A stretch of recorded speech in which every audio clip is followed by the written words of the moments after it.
요즘에 저를 좀 사칭하는 불법 리딩방이나 텔레그램 또 단톡방들이 굉장히 좀 많아지고 있는데 각별히 여러분들이 좀 주의를 했으면 좋겠어서 이렇게 좀 영상을 찍게 됐고요. 실제 피해 사례들도 좀 있는 것 같아요. 저는 이런 리딩이라든가 이런 걸 전혀 하고 있지 않거든요. 저를 사칭한 어떤 문자가 온다거나 그런 걸 받으셨을 때는 그냥 무시를 하시거나 꼭 신고를 꼭 해주시면 좀 좋을 것 같습니다.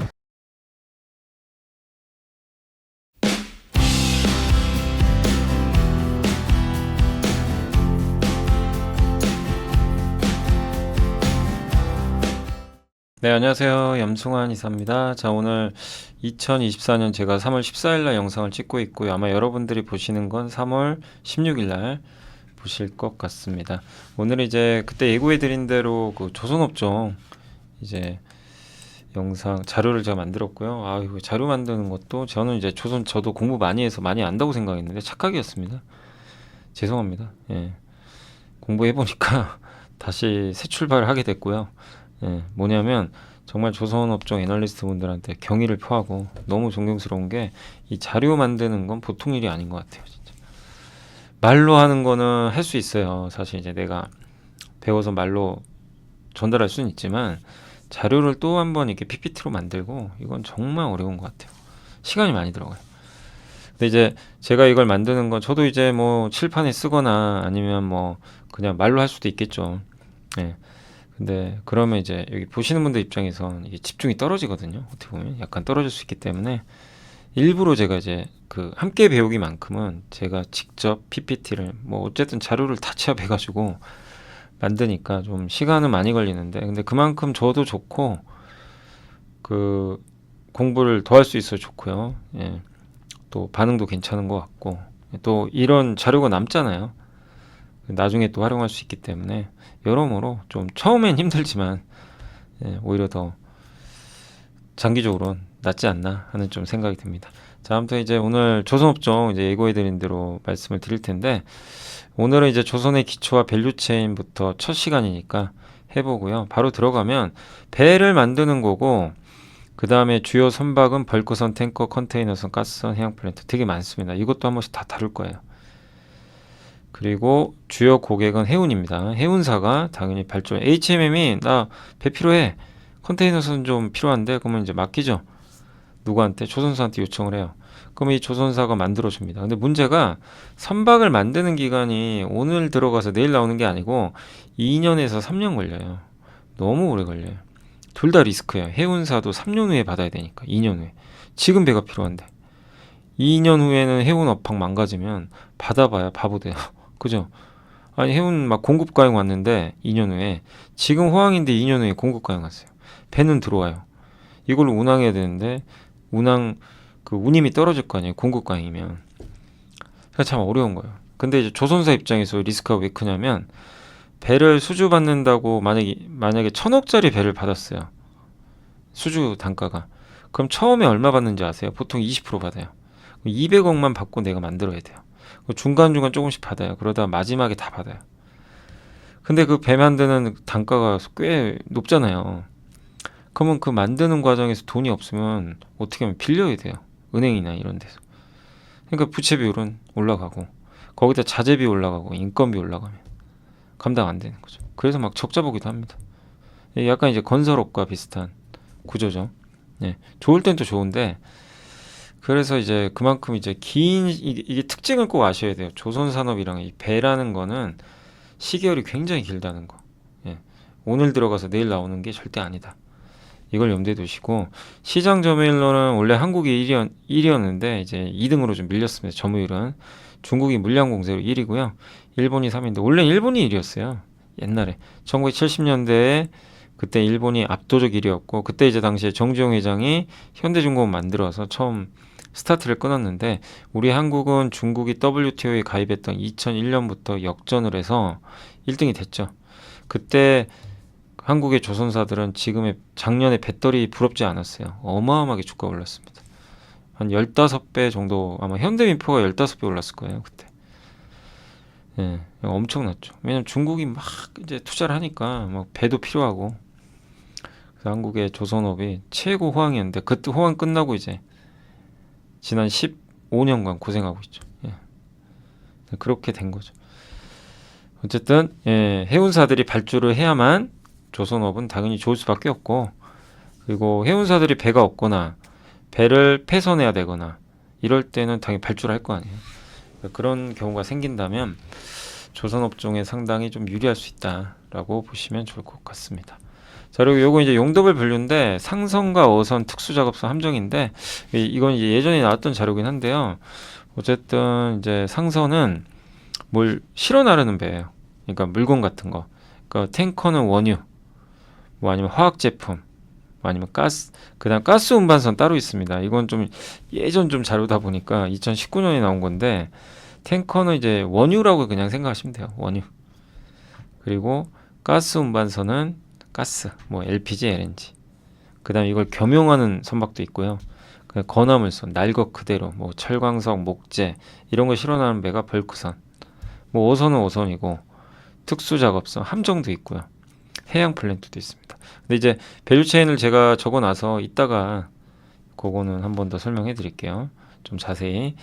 그리고 조선해운 철강의 삼각관계입니다. 이 세 개가 같이 맞물려 있어요. 왜?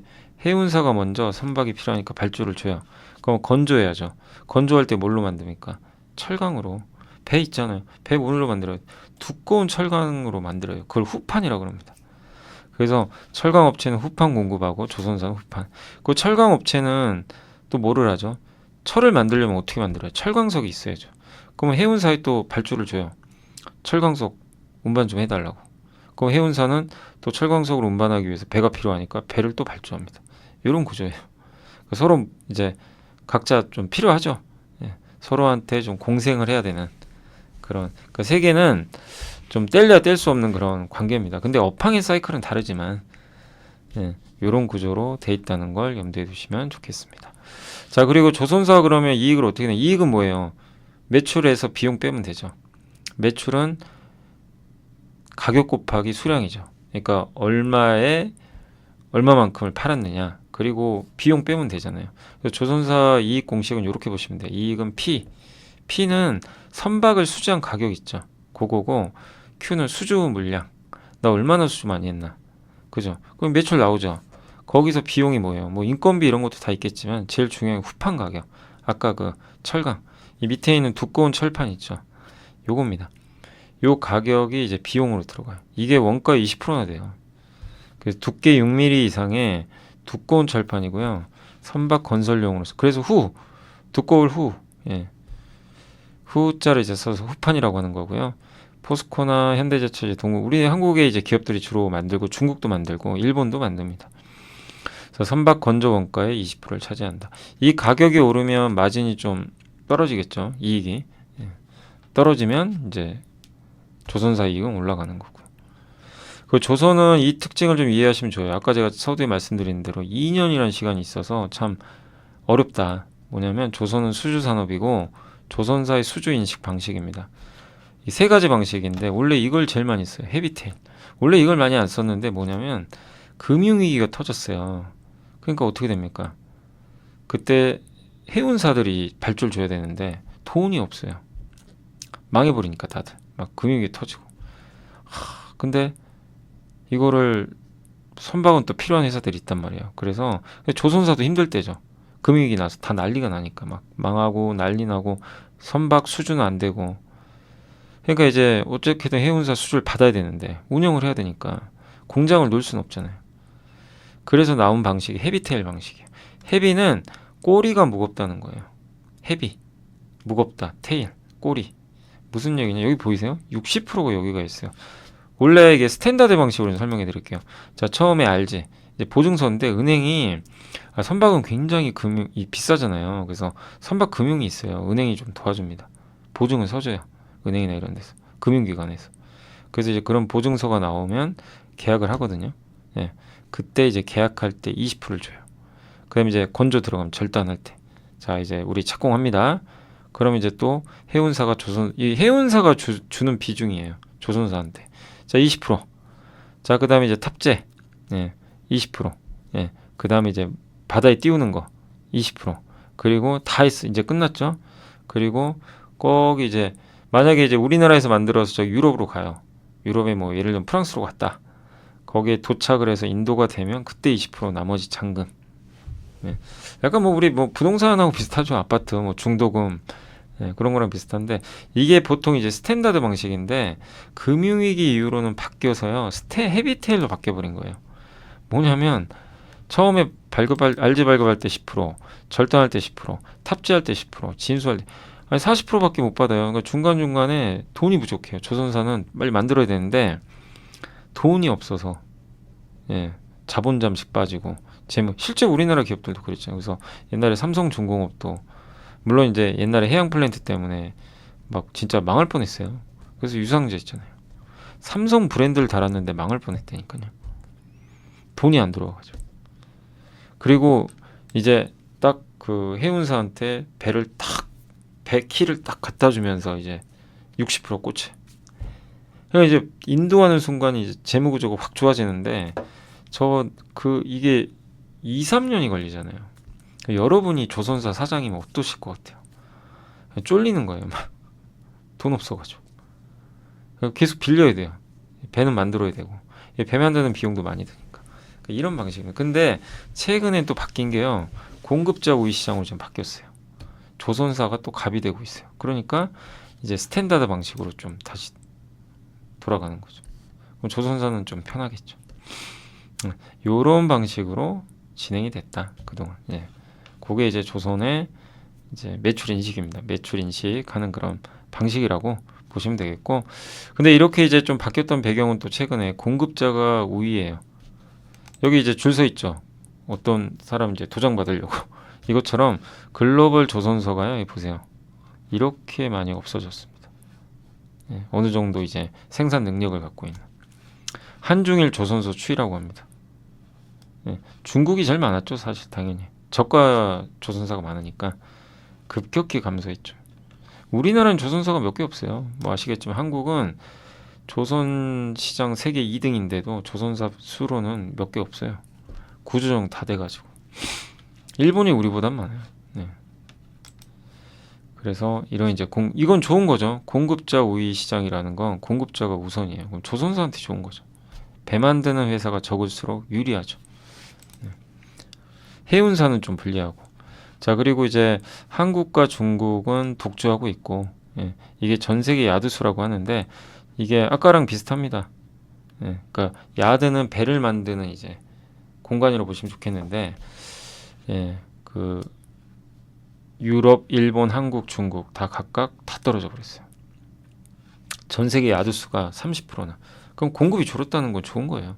요새 비트코인 왜 갑니까? 반감기 때문에 비트코인이 반이 날아가잖아요. 공급이. 그래서 막 오르는 거잖아요. 또 비슷한 거죠. 그리고 수주 점유율을 보시면 이 벌크선은 이 생각인데 벌크선은 날것, 철광석, 목재 이런 거 실어 나른다. 여기서 최강자는 누구냐면 예, 중국과 일본입니다. 의외로 일본이 벌크선을 많이 해요. 저도 일본은 거의 존재감 없는 줄 알았는데 이번에 공부하다 보니까 아닙니다. 일본도 존재감이 있어요. 벌크선에서. 근데 우리나라는 벌크선 안 합니다. 한국은 없어요. 벌크선 만들던 회사들이 아마 다 많이 구조정 됐을 거예요. 그리고 LPG선은 역시 한국, 이게 한국입니다. 가스선은 한국이 제일 잘해요. 여기 LNG선 그냥 압도적이죠. 76%. 그리고 원유 운반선은 중국이고요. 컨테이너선도 중국입니다. 이렇게 각 나라별로 좀 강점이 있는데 우리나라는 가스선을 되게 잘하는데 가스선이 비싸요. 그래서 한국은 대형 선박 위주로 가스선 위주로 굉장히 점유율이 높은 편이다. 중국은 좀 부가가치가 떨어지는 저가형 선박 위주로 하고 있다라고 봐주시면 좋을 것 같습니다. 자, 그리고 한국 조선사들의 주요 수주 선종인데 이거 이제 한투증권에서 최근에 나왔던 자료에 나와 있어. 사진은 제가 이제 다 따온 거예요. 사진은 제가 회사 홈페이지 들어가가지고 조선사들 일일이 하나씩 따온 거고, 일단 LNG 운반선이 척당 한 3,600억에서 700억 정도 될 거예요. 한 척에. 제일 비싸죠. 그래서 요거 우리나라가 지금 262척 갖고 있고, 전체에, 그러니까 우리나라 전체의 35%. 그러니까 한국은 LNG 운반선 비중이 좀 높고, 그 다음에 컨테이너선입니다. 컨테이너선도 초대형 있죠. 초대형 운반선은 3,000억이 넘어요. 요게 228쪽 정도 되고요. 원유 운반선 탱커죠. 예, 요게 이제 1,700억 정도. 요거는 사실 이제 중국이 꽉 잡고 있지만 우리도 한 116척 정도를 갖고 있고, 가스선은 아까 LNG 운반선도 가스지만 LPG 암모니아 이런 거 있죠. 다른 가스. LNG 제외한. 요게 이제 척당 여기는 한 1,500억 정도 되고요. 예, 95척 정도 된다고 보시면 좋을 것 같습니다. 자, 그리고 이제 기타는 해양 플랜트 같은 거. 나머지.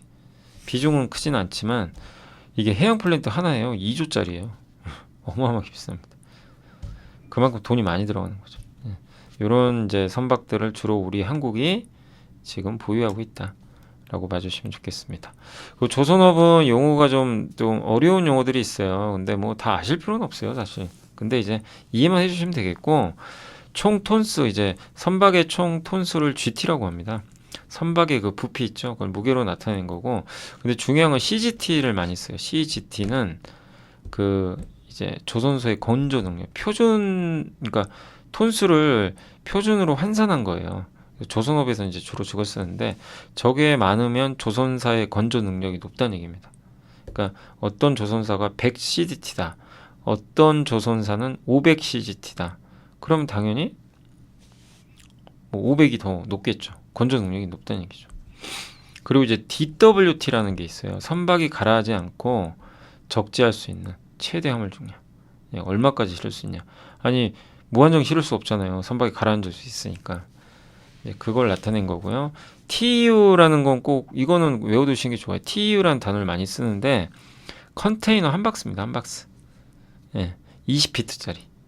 그래서 1000TEU는 20피트 컨테이너를 1000개 실을 수 있는 선박이에요. 그럼 당연히 뭐 예를 들면 10,000TEU다. 10,000개 실으니까 엄청나게 크겠죠. 그래서 좀 컨테이너선에 들어가는 거고, 그리고 이제 신조선가, 이 얘기 많이 들어보셨을 거예요. 신조선가 매주 발표됩니다. 영국의 클락슨이라는 기관에서 매주 선박 가격을 발표해요. 이게 뭐냐면 신규 선박 가격. 예를 들면 현대중공업이 이번에 LNG선을 4,000억에 계약했다. 이제 그런 게 반영되는 거죠. 그러니까 새롭게 계약하는, 옛날 거 말고요. 새로 계약하는 선박 가격을 지수로 표현한 겁니다. 저게 LNG선, 벌크선 여러 가지 섞여 있는 거죠. 저게 제일 중요하고, 저게 아까 말씀드린 P 있죠. 매출액에서 가격을 결정합니다. 슬롯 계약은 이제 선박을 건조할 수 있는 공간인 도크 있죠. 이거를 미리 확보하는 계약이고, 선봉량은 배에 실을 수 있는 이제 화물의 총량이다 라고 봐주시면 되겠고, BDI는 이제 벌크선을 실어 나르는 배의 운임 지수고요. 용선은 뭐냐면 배를 빌리는 겁니다. 약간 이제 요건 해운 용어라고 보시면 좋을 것 같습니다.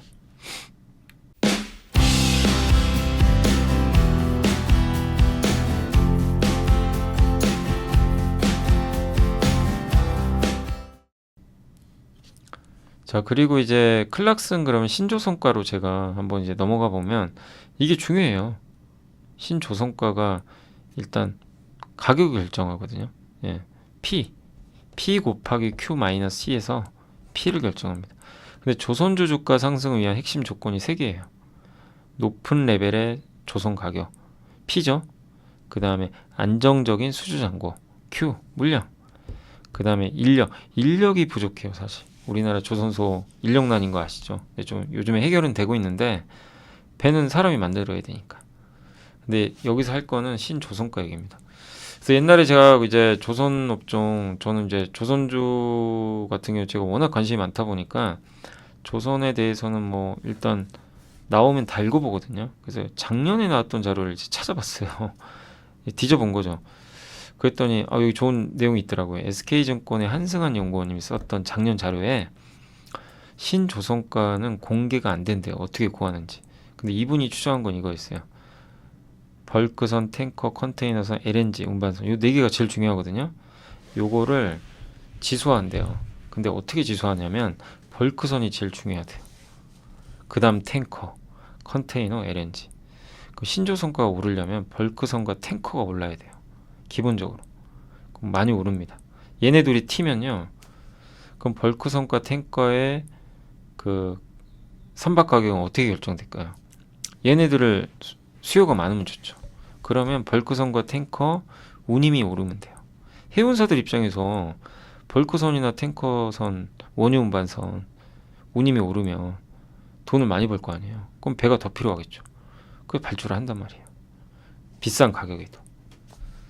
근데 벌크선과 탱커가 가격이 안 올라도 된대요. 안 올라도 컨테이너선과 LNG선이 또 올라가면 올라가요. 근데 물론 벌크선 탱커가 막 빠져요. 급락해요. 그러면 이제 신조선가가 꺾이겠죠. 근데 일단 현재까지는 신조선가가 계속 오르고 있습니다. 어떤 건지 아시겠죠? 그러니까 이 클락슨 신조선가는요. 뭐 저도 사실은 처음에는 LNG 운반선이 제일 중요한 거 아닌가? 얘가 제일 비싸니까 얘가 계속 오르면 신조선가 당연히 오르는 거 아닌가? 그렇게 생각했는데 아니에요. 벌크선 탱커가 더 중요합니다. 여기에는. 왜냐면 이제 여기가 워낙 물량이 많아요. 그래서 이걸 다 종합해서 하다 보니까 이렇게 보시면 되겠고, 그 다음에 이제 삼성증권의 한영수 연구원님이 썼던 자료에는 뭐가 나왔냐면 신조선가는 이 세 개로 결정된대요. 수익성, 잔존가치, 협상력. 뭐냐? 수익성은 운임입니다.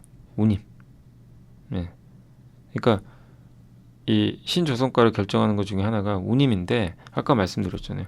벌크선 회사, 탱커 운행하는 회사, 컨테이너선 선사, 이 회사들이 발주를 비싼 가격에도 선박을 이제 발주를 준다는 얘기는 운임이 좋다는 얘기예요.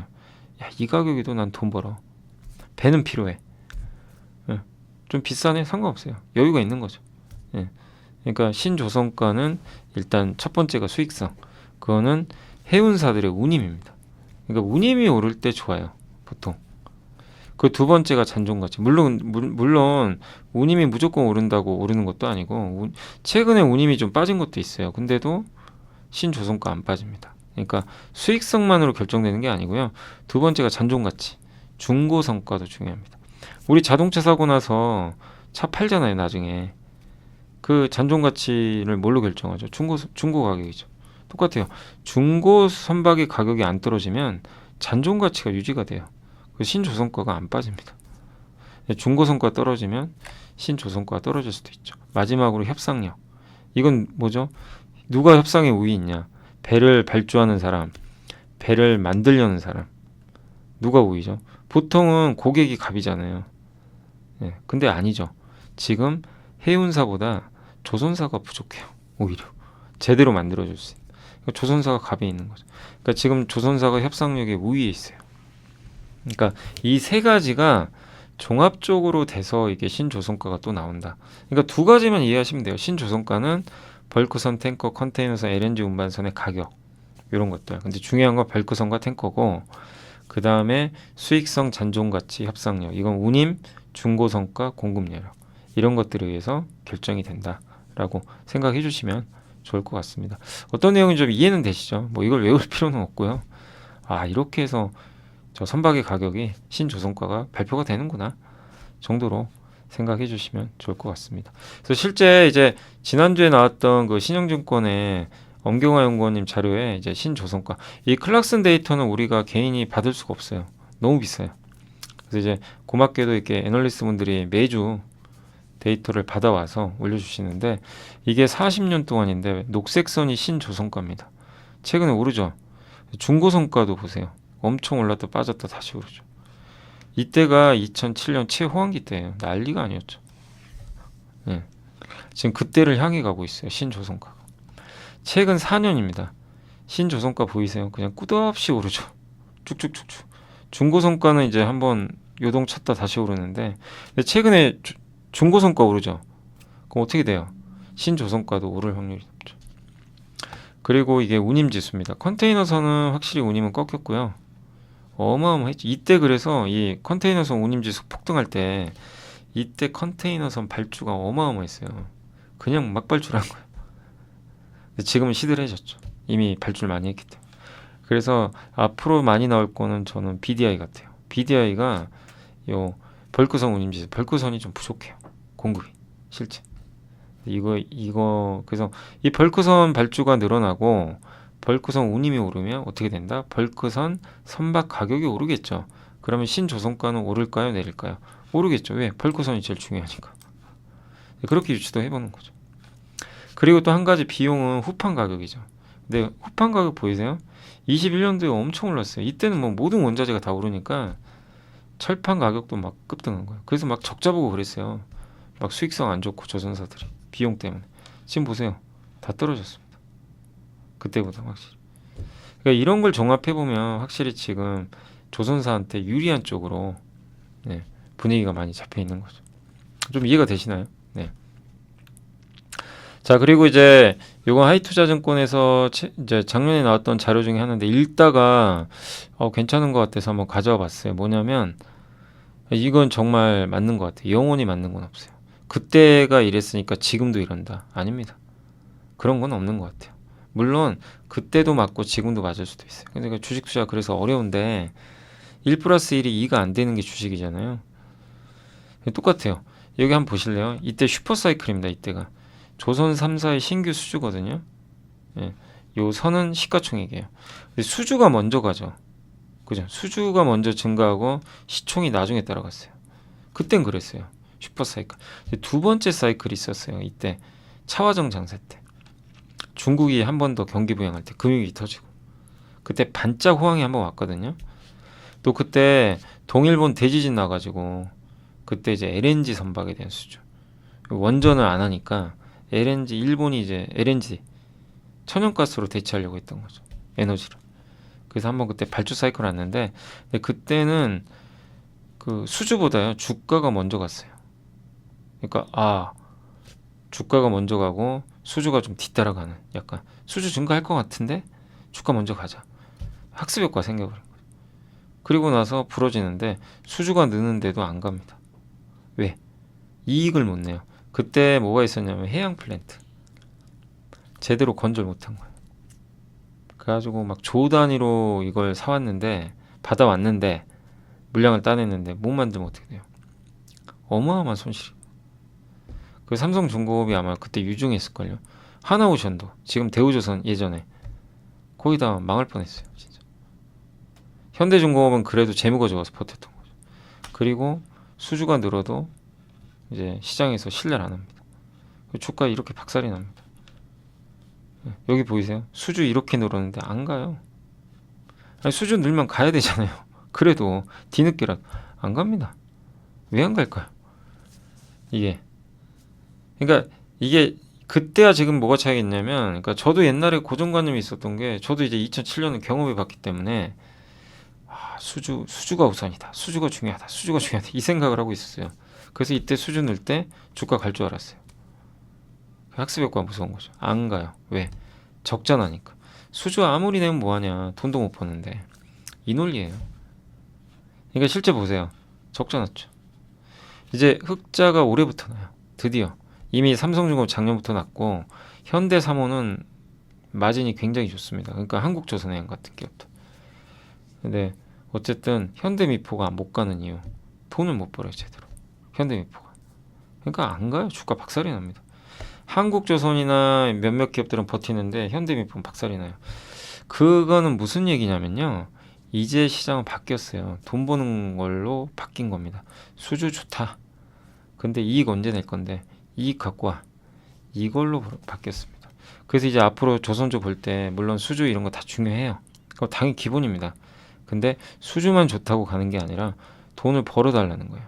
근데 일본 기업이 최근에 1년 만에 주가 5배 갔어요. 일본 조선사 중에 하나가. 왜? 7년 만에 흑자 전환해가지고. 네, 어떤 내용인지 아시겠죠? 이제는 조선의 공식이 바뀌었다. 돈 벌어라. 이게 중요합니다. 그래서 이제 매분기 실적을 체크하셔야 돼요. 조선주 보실 때. 자, 그리고 이제 최근에 조선주가 급등한 이유 중에 하나가 요건데 글로벌 선박건조 시장 점유율이 중국, 한국, 일본 이렇게 돼 있잖아요. 미국이 0점인데 미국의 노동자들이요. 뭐를 했냐면 근로자들이 5개 노조가 중국, 조선 규제 좀 해달라. 그래서 무역대표부에 신고를 했어요. 예, 검토 좀 해달라고. 예, 그래서 중국 이제 조선사가 뭐 미국이나 이런 데서 이제 활동 못한다 그래서 막 우리나라 조선사가 날라가 버린 거죠. 순식간에. 배터리 규제하죠. 바이오 규제하죠. 반도체 규제하죠. 미국이. 중국. 조선도 하는 건가? 이제 이래서 난리가 난 거예요. 근데 이게 이제 영국의 파이낸셜 타임즈 기사에 나왔던 거고, 요걸 이제 블로그 공신의 카페라떼라는 분이 조선 이제 업데이트를 자주 하시더라고요. 근데 이분이 이제 블로그에 올리셨어요. 그걸 좀 캡처해 온 거고요. 요 사진들만 좀 캡처해 왔습니다.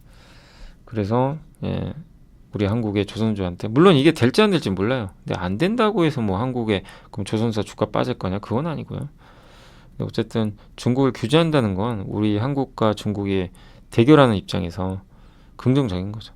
그리고 중국은 벌크선이나 원유 운반선, 컨테이너선 강하고요. 한국은 아까 보여드린 대로 가스선, 컨테이너선, 해양 플랜트, 친환경 선박에 강한데 비싼 선박을 잘해요. 그래서 한국 선박이 중국 대비해서 척당 보통 2.5배 정도 높게 좀 받고 있다라고 보시면 좋겠습니다. 근데 뭐 우리나라 선박이 그 가격으로 보면 한 20% 정도 더 높은 것 같더라고요. 15에서 20% 정도인데 아무튼 일단 기본적으로는 비싸게 받는다라고 생각해 주시면 되겠습니다. 자, 이제 이번 첫 번째 시간 마지막으로 이제 밸류체인 말씀해 드릴게요.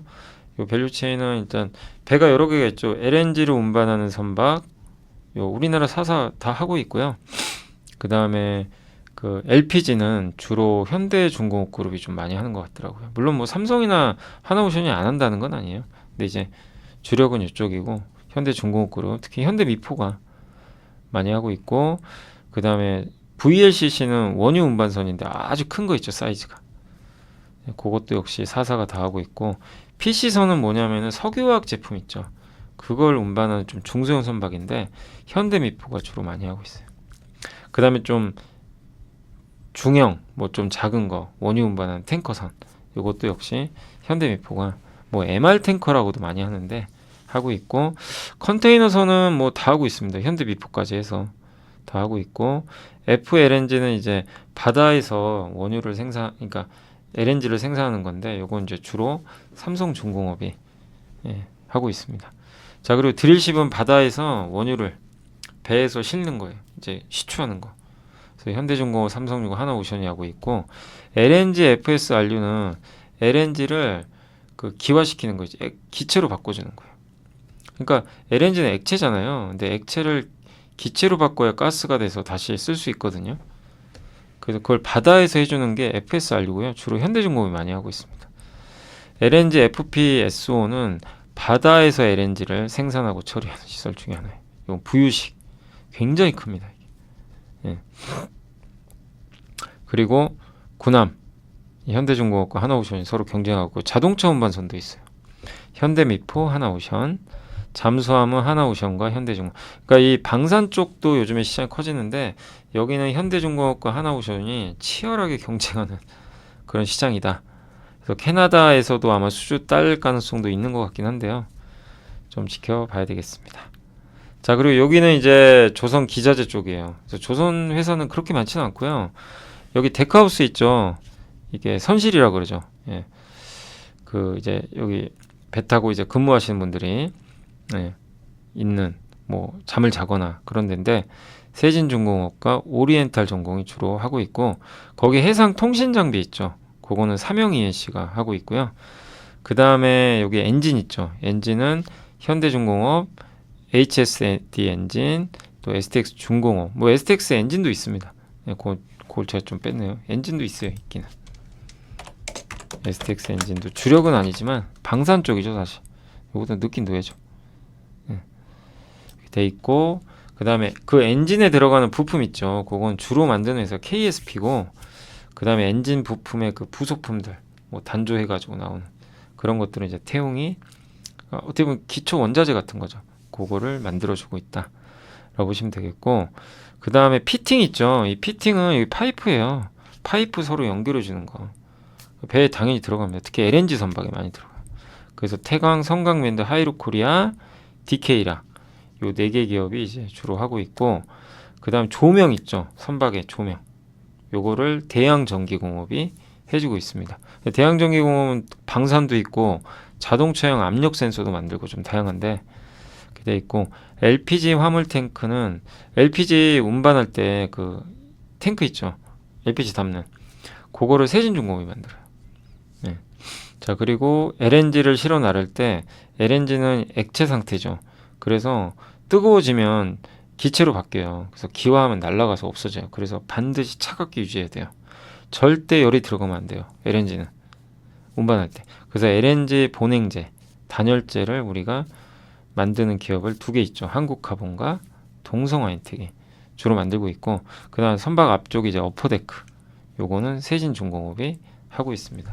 그래서 이제 제가 뭐 빼먹었을 수도 있는데 우리나라 이제 조선 기자재 주로 이제 밸류체인은 이렇게 형성이 돼 있다는 거 참고를 한번 해주시면 좋을 것 같습니다. 자, 그래서 오늘 이제 한 30분 좀 넘게 첫 번째 조선의 기초, 밸류체인까지 한번 다뤄봤고, 이제 앞으로 이 기업들도 한 번씩 좀 다뤄보고, 주요 기업들 위주로, 그리고 LNG 선박이 뭐고 이런 것들은 좀 디테일한 것들은 한 번씩 더 다뤄보도록 하겠습니다. 자, 아무튼 조선주 우리나라 정말 먹거리 산업이고 잘 돼야죠. 조선이 잘 되면 또 수출도 잘 되는 거니까. 근데 분명히 좋은 부분은 좋아지고는 있어요. 이 구조 자체가. 예전에 제가 그 반드시 함께 올 미래 중에 친환경 선박이, 그러니까 배를 바꿔야 된다. 환경 규제 때문에 CII 규제. 아마 기억하실 거예요. 그런 것도 있고. 그래서 성장하는 산업으로 보고 있습니다. 자, 아무튼 오늘 여기서 방송은 마치도록 하겠고요. 고생하셨고, 저는 또 다음 주에는 다른 또 조선 주제로 찾아오도록 하겠습니다. 자, 이 영상이 많이 도움이 되셨으면 좋겠습니다. 감사합니다.